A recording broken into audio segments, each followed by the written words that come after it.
The Honourable Minister of Sport, Culture and Heritage. Thank you, Madam Speaker. As members are aware, October is Women's History Month. Very few Manitobans are familiar with the name Mrs. Charlotte Wood of Winnipeg. However, the name Charlotte Wood is forever written into the history of this nation. During the Great War, Mrs. Charlotte Wood had 7 sons serve in that war, and tragically 2 did not return.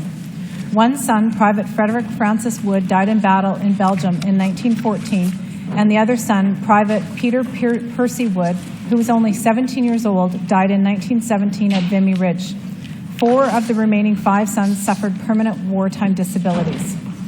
80 years ago, in 1936, Charlotte Wood became Canada's first National Silver Cross Mother when she placed a wreath on the tomb of the unknown soldier at Westminster Abbey in London on behalf of all Canadian mothers who had lost a child in military service to their country.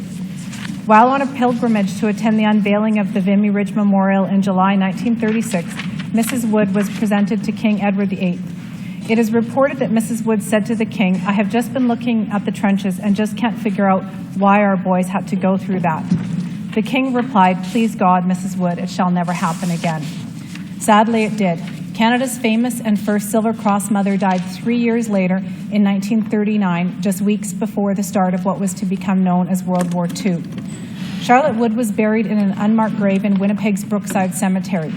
Unbelievably, it was more than 6 decades later before a gravestone was erected to mark her final resting place.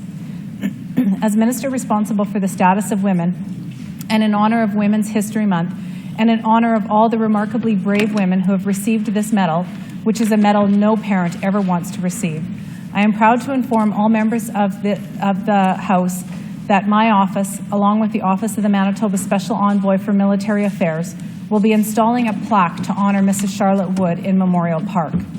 The plaque will be installed in 2017 as Manitoba commemorates the 100th anniversary of the Battle of Vimy Ridge. Madam Speaker, as we start to close in on Remembrance Day, I wanted to take this opportunity to remind everyone that not all victims of war died on that battlefield. Charlotte Wood is one such individual, and I am proud to have had this opportunity to tell the members her story of courage and sacrifice during Women's History Month. Thank you.